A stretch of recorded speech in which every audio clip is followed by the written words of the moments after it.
I'm Mike. I'm Taylor. Two friends and a question. Taylor? Yes. We've got one that comes from a listener, and he would like us to talk about grief today.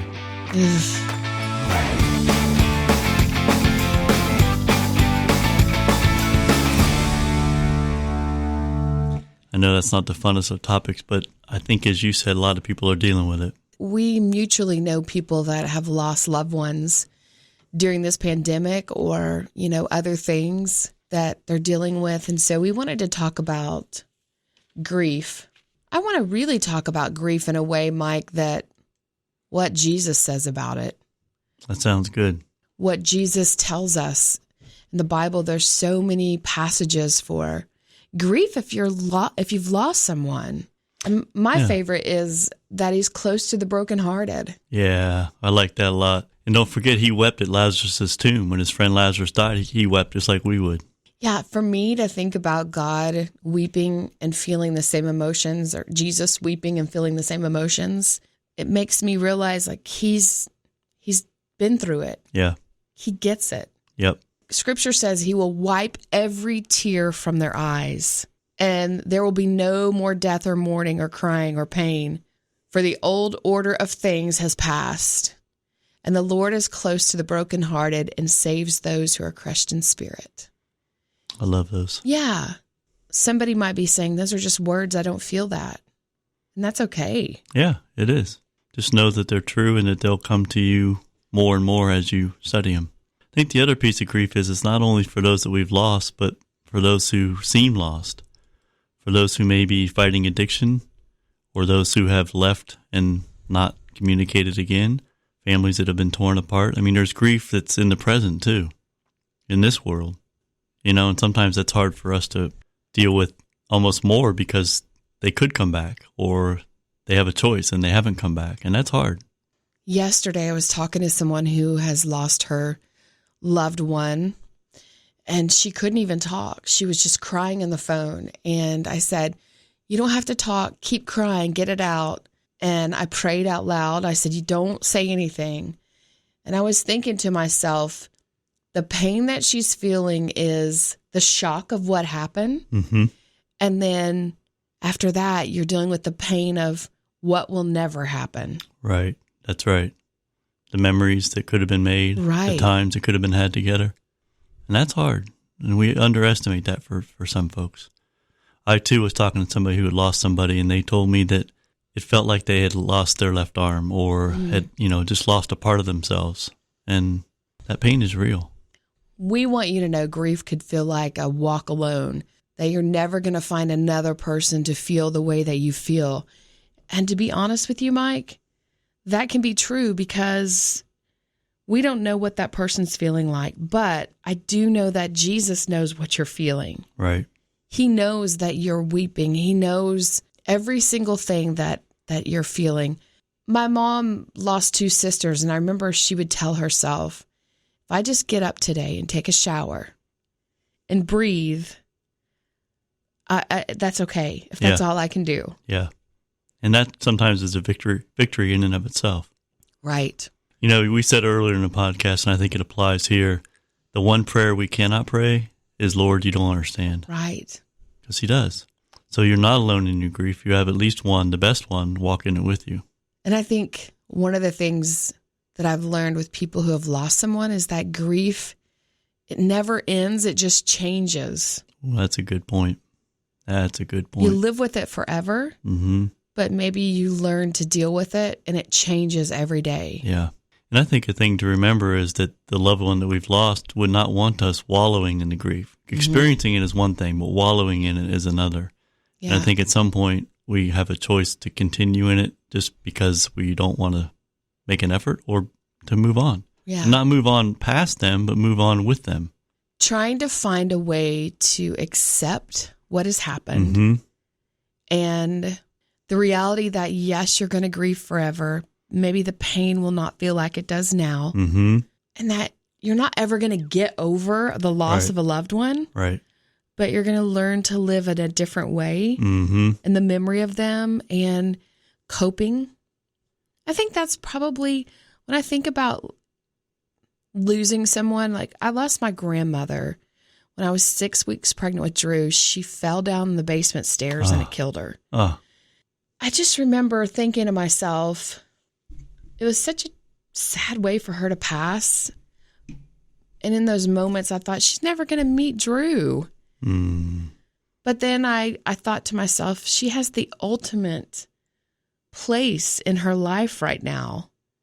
Because let's just face it, none of us are getting out of here alive. Right. We live to die. Right. And she had the best seat in the house for watching Drew be born. I know it. I often said that she had to go there to pick out the best baby for me.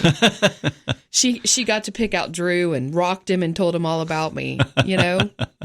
But maybe you've lost somebody. I know so many people are drowning in waves of grief right now. And, you know, we could sit here and say all of the scriptures in the Bible about grief, but we just want you to know that you're not alone, and that I do believe that things do get better with time. Mm-hmm. There's a season. Yeah. The Bible talks about seasons. Mm-hmm. Well, and the other piece of it is, don't feel guilty if those feelings are overwhelming you right now. If they're so fresh and if they're so painful, don't feel guilt about that. That's natural. Mm-hmm. But what you do with it is what counts. And if you can use it to grow closer, to honor that person, to walk with them in a different way, like you said, Taylor, Right. I think that's all that we can ask. Let me ask you a question, Taylor. Are you afraid to die?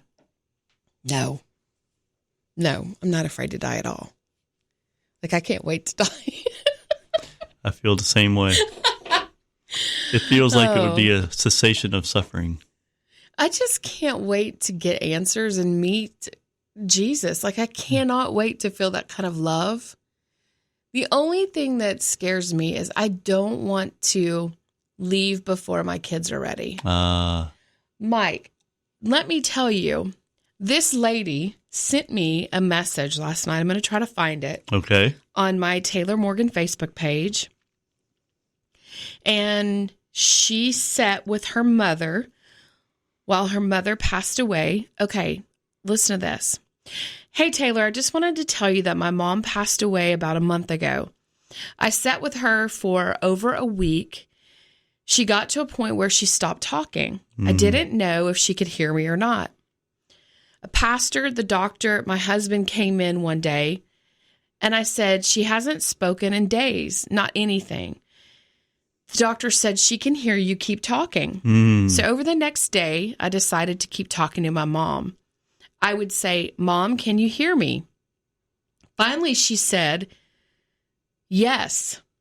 They were all in the room and we were amazed. I said, Mom, do you know where you are? She said, yes. Mom, tell me where you are. I'm in the Holy Land. Whoa, did she really? Listen, she said, Mom, you're in the Holy Land. Yes, I'm in the Holy Land. She said, the doctor, the pastor, my husband, and I stood there totally shocked. The doctor said, I've seen this many times. She said, who's there with you? A man. Who is the man, Mom? You know who the man is. She said, Mom, tell me his name. Who is the man? She said, my mom started to whisper. We thought that she was going to go any second. Within 5 minutes of a conversation about my mom being in the Holy Land and seeing a man, these were her last words. Mom, tell me what you're seeing. What are you seeing? The man just asked me, do you think my girls are ready? That was my mom's last words before she took her last breath. Oh, my. Wow. So we assume the man was Jesus? Yeah. And that the daughters are ready for her to go? Yeah. Wow. Isn't that great? It gave me good chills. Yes. And I've heard people say, like when my grandmother passed away, my mom was with her, and my mom said that, you know, she hadn't talked in like 5 days. She sat up and put her arm up in the air and smiled a big smile and laid back down and took her last breath. Oh, my gosh. So I'm not scared to die, Mike. I'm scared of my kids not having me when they can Yeah. I want my kids to be old. You want it to be at the right time. Yes. Yeah. And I mean, God has that right time, not us. Sure. Exactly. Are you scared to die? No, I feel the same way you do. It would be a welcome relief. Mm-hmm. and it would be going to where it should have been anyway, the homeland. Yes. But I agree, it's in his hands time-wise, and I just want it to be when family's okay. Yeah. There's a story that was reproduced in a newspaper some years back about a little girl whose mom and dad were atheists, and they never taught her anything about God. Mm-hmm. And they fought a lot. And one night, the father took the mother's life and then took his own life, all while the girl cowered behind a couch. An aunt took her in, an aunt who was Christian, and she decided to send her to Sunday school.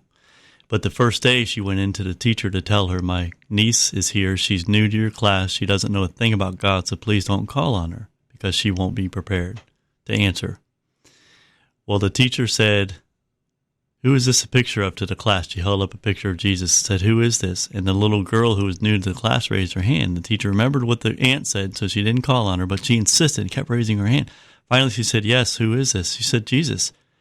And she said, well, how do you know? And she said, well, he's the man who was holding my hand when Mommy and Daddy fought that night. So he's with us in the times that we lose people. And we can't always feel it like you said, but we have to trust in that. And I think when people lose people in tragic ways, a quick sudden loss, suicide, those are the things that make that grief even harder, make that pain where no one can understand. No one knows what I'm going through. And you probably are right. No one does know how you feel, but Jesus promises us that he is close to the brokenhearted, and that's what you have to hang on to. That's right. And sometimes I think we rejoice at births and we cry at funerals, but Mark Twain said we have that backwards. I know. In a way, someone born into this world is going to have some suffering. That's natural. And someone who's leaving this world, as long as they're befriended up by Christ, they're going to a better place. So it ought to be reversed. Right. In a way.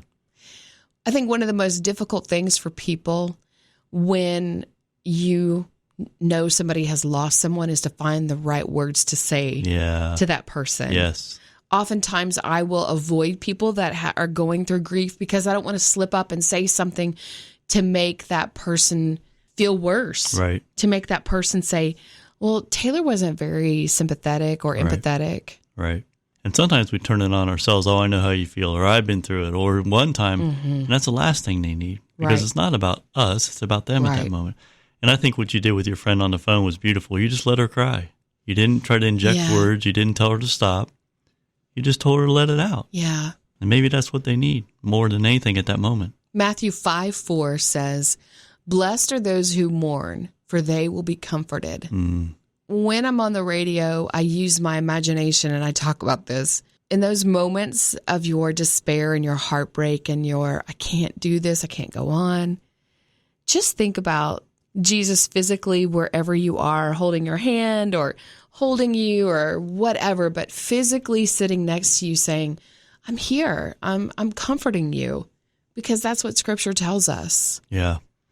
What's the old footprints in the sand story? Yeah, I know. I mean, he's carrying us when there's one set, right? But we don't feel it all the time. But I'd shudder to think what it'd be like if he hadn't been carrying us at that time. Let me ask you another question, Taylor. What do you want your tombstone to say? Short and sweet. What would you like on there? I guess I want my family members to pick that out, maybe. I don't know. She loved Jesus. She never gave up. What do you want yours to say? George Washington had a quote, and it might have even been his wish for his epitaph on his tombstone. I can't remember, but he said he wants to be known simply as a good man. And I think loving Jesus, like you said, would be in there. But that's all I want. I don't want accolades. I just want a good man. And I try for that, but I don't know what else you can put that would, friend of Jesus and a good man. Well, let me ask you this. What do you think your kids and Beth would put on your tombstone? That's a harder question. Yeah. I don't know. Because at that point, it's part of what they want to see on there. So I'm not sure. It might depend on the season of life that happens at that time, or how old I am or whatever. Might also depend on how they're feeling at that moment. I don't know. I don't know what they'd put. How about you with your kids? What do you think they would put if they had the choice? We loved our mom, but she was crazy. A good crazy. Right. A good crazy. Well, it's obviously that they love you. Well, that's a heavy subject. Yeah. But I think a lot of people are suffering on different aspects of it. The only thing that I can relate to as far as like grief is when my grandmother, that happened and it was unexpected. And then I had a boss that took his own life, and I had become his confidant during that time. And I saw him, the day before he shot himself. And that's the only thing that I can relate to, like tragic wise. I've lost all my grandparents, and that was hard. Yeah. But I feel like we're in a time where there's a lot of loss around us. Yeah, I agree. When my grandma was passing, she reached her arms out too, like you described, and they said, "What are you seeing, Lou?" And she started naming relatives who had passed before, and she said, "They're calling me in, they're calling me in." And then she took her last breath, like you said. Wow. I like the scripture where it talks about he's going to wipe away every tear. Yeah. And how he knows every tear that we cry. That's incredible to me. Yeah, I agree. I mean, you said earlier in the podcast, you reminded us of the scripture where he's got all our hairs numbered. I think he has all our tears numbered too. Talks about he collects them. Yeah. Yeah. It's a comforting thought. Yeah, it really is. Well, anyone who's suffering from this, I hope that they can see that. But in the moment, you're right, it's tough to see that. It's tough to realize that he's got it, but he does. And he promised he would. I think one of the biggest things that I was talking to my mom about this, because my mom lost her sister when her sister was 40 to breast cancer. And my mom said the one thing that I realized is it's okay to miss them. Yep. It's okay to say their name. Right. It's okay to cry. It's okay to smile when you think about them. Right. It's okay to live on. You've got to live. We are left here. Yeah. They have been brought to heaven. Yep. Be thankful of their life and their memories and the love that they gave you. And it's okay to remember them and talk about them. But you've got to somehow, after, it could take you a year or two to grieve. But then you got to realize I have to move on because I am left here living. Right. Right. And I may still have a mission to fulfill. Yeah. There's people that are relying on you in your circle in the world, in your little area to keep going on. Right. And it's okay to have ups and downs. I mean, just because you have a good day 2 months later doesn't mean you're done with the bad days. And don't feel guilty if they were to come back. Right. It's okay. I can't even comprehend the depths of the pain that people feel with someone they've lost. And I'm not going to pretend to, Mike. I can't. Because you have that love and you have that presence in your life that you had with someone. And so when somebody loses someone that I know, I don't have the words. All I can do is pray for them. Yeah. And sometimes that's the best you can do. And remember, they're praying for you right now. Just because they aren't there, they're in heaven praying for you. And they don't want you wallowing in this, for an extended period of time. Right. My mom moved back to the house she grew up in to take care of her mom, my grandma. And when my grandma passed, she and my dad lived there, and then my dad passed. And I said to Mom, do you want to move from the house? Because that's a lot of folks who have passed. And she said, no, because every corner I turn, there's a happy memory of either your dad or my family or somebody. Aww. And she said, it's okay. That's a strong woman. Well, she was right. And sometimes it's hard to realize that those memories are also helpful. Even though they hurt sometimes at the initial death, down the road they should comfort, I think. You know what's funny about me, Mike, is that I'm the total opposite of your mom. It's like it was always hard for me to go into my grandparents' house after they passed away. My mom still lived in the house for a long time, and when I would go in there, it was hard for me to go in there. I think I'm like that in life in general. When something bad happens, or like relationships, I just want to move. Yeah. I think I'm with you on that one. To kind of shut a door and yeah. Taylor, I want to read one thing that I think will help a lot of folks. I pulled this from a little booklet that I use in the mornings. It says, "Death fills the good man with joy and consolation. The righteous consider death as the end of their sufferings, their sorrows, their temptations, and all their wants. They consider it as the beginning of their salvation." Because we were saying earlier about not afraid to die. I like that. Yeah, I do too. So if you are grieving, if you have lost somebody, I don't really think there's any words that we can magically make you feel better. but maybe just realize you aren't alone. There's so many people right now that are grieving too. Yep, there are. If the only thing that you do today is get up and use the bathroom and get a drink of water, it's okay. Yep, it's okay is right. And it will get better day by day, little by little. And lean on Jesus. He cried at Lazarus' death before he raised him. He knows what it's like. Gotta trust. I'm Taylor. I'm Mike. Two friends and a question. Friends and a question. Friends and a question.